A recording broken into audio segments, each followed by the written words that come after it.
Chapter 6 Paranoia. The drive to the safe house was even more uncomfortable than before.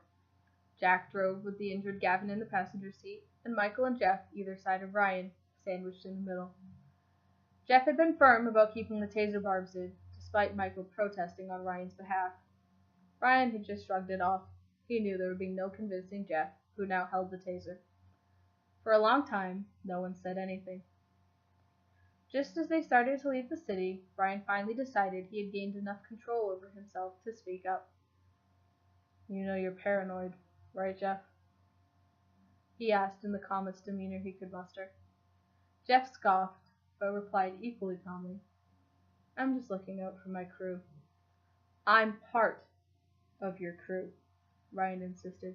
"So is Jeremy." "Well, there goes the calm.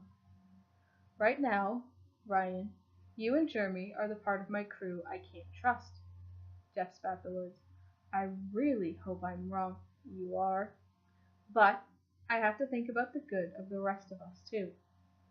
Jeff's voice cracked at the word too. "Do you think Jeremy is going to be able to just turn around and trust us after something like this if it turns out he's innocent?" Ryan's tone was becoming progressively darker. Jeff, on the other hand, was growing more hysterical. "He should at least understand. You should too." "I never thought I'd say it, but I'm starting to doubt you, Jeff." Ryan's deep voice resounded as everyone fell silent. The tension in the car was palpable, so thick you could cut it with a knife. The only sounds were the tires on gravel and unsteady breathing as the words replayed in everyone's mind. Ryan had already gauged the situation. As far as he could tell, Michael was on board with the idea that he wasn't a traitor, but he was probably still undecided about Jeremy. Gavin always sided with Michael, although he'd need more convincing because he was still wary of Ryan, and rightfully so. He had just beaten and threatened to kill him.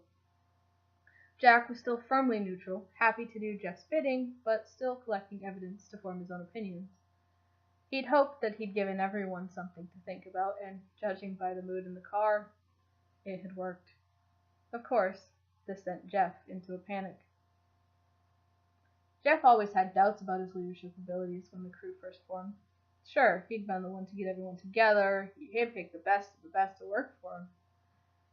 He largely relied on them to work together and was just plain lucky that they all got along as well as they did. For years, it had just been effortless. There had been bumps, like when Ryan first joined the Fakes and when Ray left. Jeremy had been the most recent and had seemed to blend in more smoothly than Ryan. But now he knew there was a reason for that, and he knew that Jeremy would have to admit it if he wanted to keep his spot in the Fake Age crew and prove his loyalty to them. But there was Ryan, rocking the boat as usual, and this time Jeff was starting to worry it might capsize. "You know what, Ryan? I think you should be in the room with Jeremy. If you're not a traitor, like you say you're not, he'll feel guilty, right? He'll want to tell the truth and not drag you into anything. But if you're both traitors, you're in it together." A look of surprise and concern crossed Jack's face as he glanced back at Ryan in the rearview mirror. Ryan made eye contact, and he quickly looked back to the road.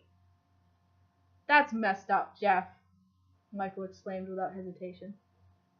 "That sounds like something Ryan would say," Gavin added with an edge of darkness to his voice, but a slight cringe at the way it came out so easily. Jeff thought for a moment. Well, it's fitting then. Ryan considered it carefully. It would give him a chance to see what state Jeremy was in, judge for himself whether he was likely to be guilty of anything, and also to let him know that Jeff already knew about Funhouse, which should save the confession part. After a long pause, he said tersely, "It's fine with me." Jeff added bitterly, "It wouldn't matter if it did." The rest of the drive was dead silent after that. They pulled up to the door of the secluded safe house, and Gavin and Jack went in first to give Jack time to tend to Gavin's injuries before dealing with Ryan and Jeremy. Ryan was left sitting in the car in uncomfortable silence, with Jeff to his right and Michael to his left. Again, Ryan was the first to break the silence. "Well, this isn't awkward at all." Michael and Jeff both turned to look at him, both with a look that said, "I can't believe you just made that joke." However, where Jeff's expression was infuriated, Michael looked impressed. Ryan went on, "I guess the offer for stitches and painkillers is off the table now, too." He was fully expecting to be tased by Jeff at any moment, but to his surprise, it didn't come. "Why be a smartass for, Ryan?" Jeff asked, his eyebrows knitted together, forehead furrowed. "Where does it get you? What do you get out of it?" Ryan was really struggling with self-control, but he didn't want to admit that his smart-mouthing was literally the only thing stopping him from headbutting Jeff and beating him senseless. Even the thought of being tased again didn't deter him. "I don't know, Jeff. What do you get out of torturing me?"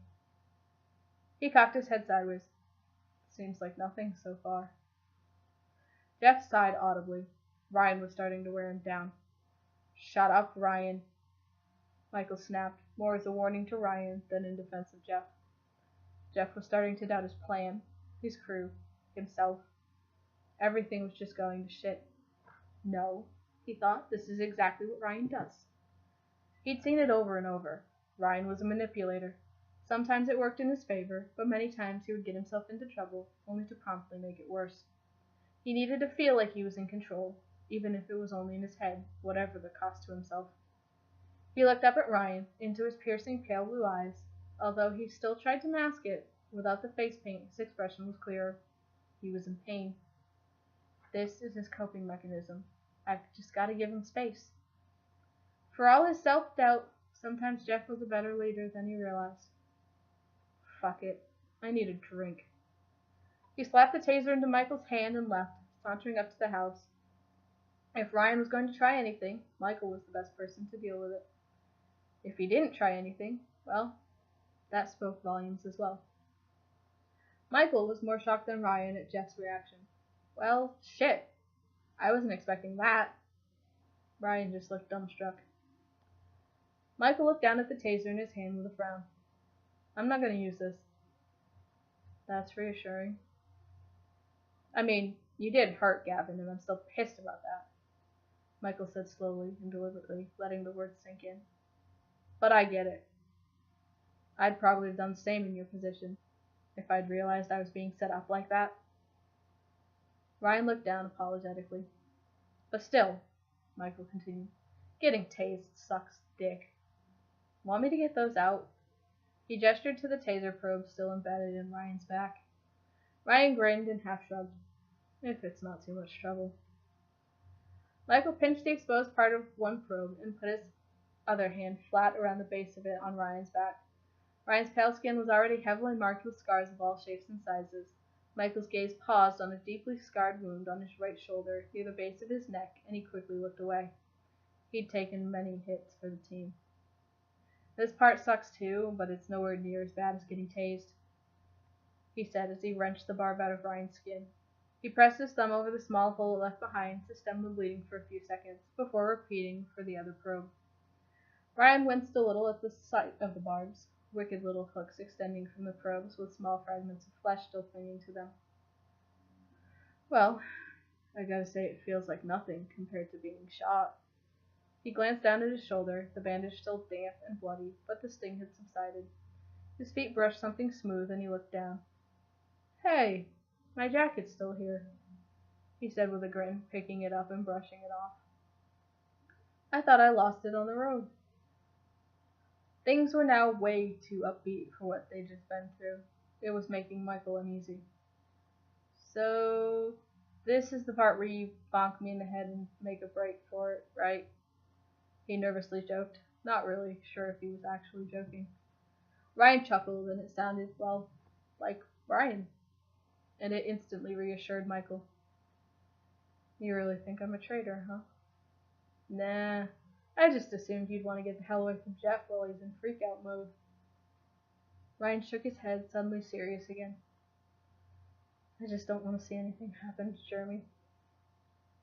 Ryan had been thinking about it on the drive, but he finally came to the ugly realization that had he not tried to help Jeremy in the first place, he'd be in a much better position to help him out now. It must have shown on his face because Michael attempted to reassure him. I. He suddenly wasn't sure what to say. I'm sure little Jay's gonna be okay. Jack had seen to Gavin's wounds, fitting a simple splint for his left wrist and giving him painkillers for his cracked ribs. Luckily, Ryan must have held back quite a bit, otherwise the damage could have been far more extensive.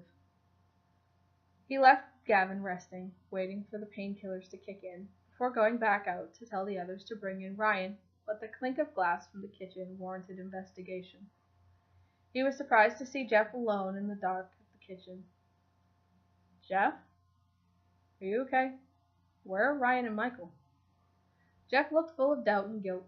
He poured himself a very large glass of whiskey and was taking long sips. He had the heavy curtains pulled back just slightly, enough to see the two figures in the car outside.